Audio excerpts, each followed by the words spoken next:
Pemirsa, di tengah pandemi COVID-19, proyek pembangunan Pasar Banyu Asri Buleleng terus dikebut. Proyek tersebut ditarget rampung pada akhir tahun ini. Bupati Buleleng Putu Agus Suratnyana menjelaskan proyek tersebut ditarget selesai tepat waktu tanpa adanya perpanjangan waktu hingga tahun 2021 mendatang. Hal itu juga sesuai dengan keinginan pedagang supaya menempati tempat yang layak. Bupati Pas menyebut jika pemerintah sudah membahas beberapa opsi untuk pembiayaan Pasar Banyu Asri. Opsi itu baru akan diambil setelah penyusunan APBD perubahan 2020 selesai dibahas. Di samping itu pula, saat ini masih melakukan kalkulasi anggaran pada APBD perubahan tahun 2020. Nantinya, anggaran yang tersisa dari pembiayaan belanja tidak terduga selama masa pandemi COVID-19 akan digeser untuk kelanjutan pembangunan Pasar Banyu Asri.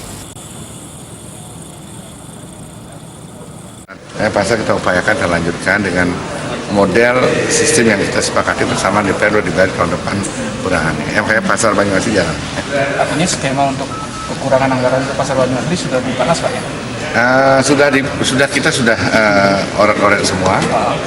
Tinggal sekarang ada kesepahaman aja untuk dibayar tahun depan lagi berapa dan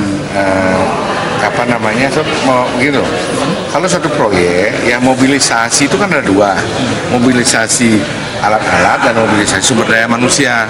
Kalau sampai di stop kan ada biaya mobilisasi lagi terhadap barang-barang yang harus dibawa lagi dan pulang, kemudian tukang pulang datang lagi. Ini persoalan. Nah itu secara teknis. Kemudian secara non teknis, bayangin aja pasar berantakan kayak gitu terus-menerus kan kita juga persoalan juga.